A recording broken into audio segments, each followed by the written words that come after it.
Le Cameroun a enregistré la plus forte hausse de l'inflation sur un an avec un taux de 7,7% à fin juin 2023 selon la Commission des États de l'Afrique centrale. Il dépasse ainsi de 2,5 fois le seuil de 3% fixé par la Communauté économique et monétaire de l'Afrique centrale. Dans la sous-région, c'est la plus forte progression des prix à la consommation finale des ménages sur la période sous revue d'après la CEMAC.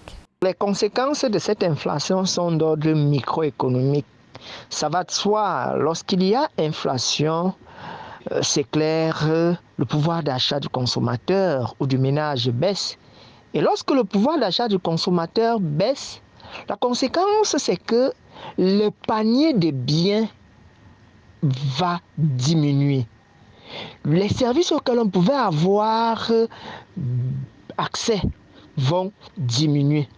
Selon l'analyse de l'institution communautaire des États de l'Afrique centrale, le niveau général des prix dans le pays a progressé aussi rapidement du fait surtout du regain de 13,7% des prix de produits alimentaires et de 8,1% des coûts des transports. Dans le même temps, les meubles, les articles de ménage et entretien courant du foyer ainsi que les services de restaurants et hôtels ont également connu des hausses respectives de 8,6% et 7,3%.